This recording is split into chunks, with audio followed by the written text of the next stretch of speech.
یہ ابو طالب کے الفاظ تھے جو رسول پاک کے لیے انہوں نے فرمائے تھے. میں ادب سے کہتا ہوں لیکن پھر ساتھ میں ایمان و کفر کا معاملہ اللہ کے حوالے کرتا ہوں، اس لیے کہ اس پوری قوم کو نہ جنت دینا ہے نہ دوزخ دینا ہے، نہ قیامت کے دن تمہارے ہاتھ میں فیصلہ ہے نہ میرے ہاتھ میں فیصلہ ہے. ابو طالب جنت میں جائیں گے کہ جہنم میں جائیں گے، میں کون ہوتا ہوں فیصلہ کرنے والا؟ نہ اعلیٰ ملائکہ میں سے ہیں ہم، نہ فرشتوں میں سے ہیں، بلکہ اللہ رب العزت کے حوالے ہے یہ فیصلہ، ہر ایک کے جنت و دوزخ کا فیصلہ.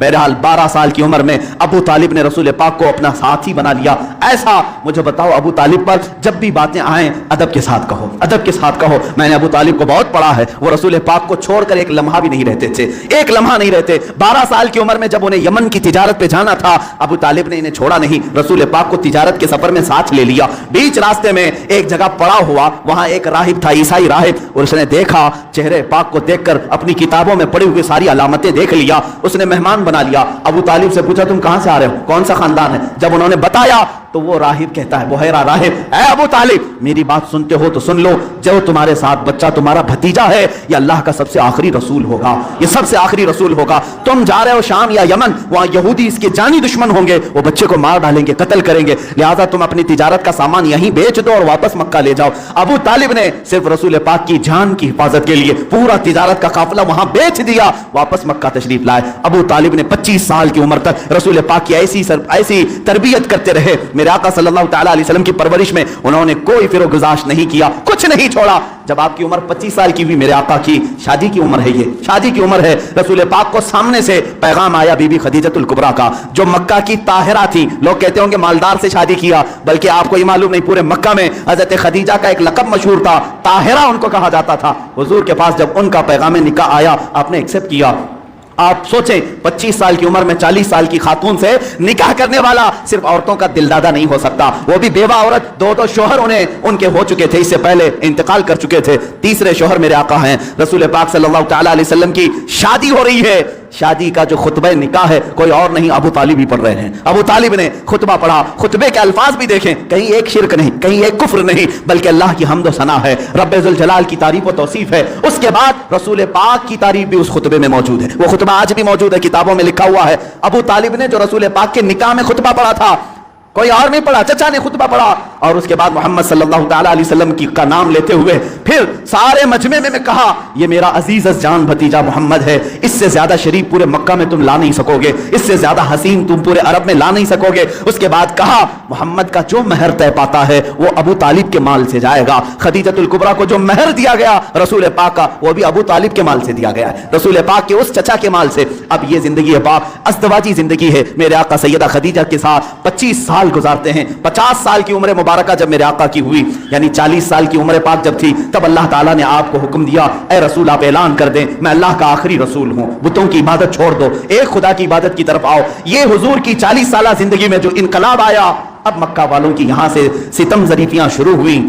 میرے آقا نے سب کو جمع کیا مکہ کے ایک سرزمین پر، میدان میں پوچھا میرے بارے میں تمہارا کیا خیال؟ سبوں نے کہا تم آج تک کبھی جھوٹ نہیں بولے اور کبھی کسی کی امانت میں خیانت نہیں کی. حضور نے فرمایا اے مکہ والو، اگر میں یہ کہہ دوں ان پہاڑوں کے پیچھے ایک فوج چھپی ہے جو تم پر حملہ کرنا چاہتی ہے، کیا میری اس بات پر یقین کرو گے؟ سارے مکہ والوں نے ایک زبان ہو کر کہا آج تک کبھی آپ نے جھوٹ کہا نہیں، اگر آپ کہتے ہیں کہ فوج ہے ہم اس کو بھی مانیں گے، ہم اس کو بھی یقین کے ساتھ تسلیم کریں گے. حضور نے فرمایا جب میری باتوں پر اتنا تمہیں یقین ہے تو سنو، میں تمہیں کہتا ہوں اللہ ایک ہے، خدا ایک ہے، معبود ایک ہے، مسجود ایک ہے، ہر ایک کے سامنے سر جھکانا یہ تمہیں زیب نہیں دیتا، اور میں محمد اللہ کا آخری رسول ہوں، اس کی طرف سے اخلاقی تعلیمات لے آیا ہوں، تمہاری روحوں کو بدلنے آیا ہوں. جب میرے آقا نے فرمایا سارے مکہ والے ناراض ہوئے، سوائے حضرت علی کرم اللہ وجہہ الکریم کے کوئی اس میدان میں ایمان لانے والا نہیں تھا. حضور پاک صلی اللہ علیہ وسلم کی دعوت کی ابتدا صرف 2 لوگوں سے شروع ہوئی، ایک حضرت علی سے، دوسرے حضرت خدیجہ سے. کبھی نا امید مت ہو، اپنی دعوت اثر کتنا رکھتی ہے یہ اللہ کے اوپر چھوڑو، بولنا سیکھو،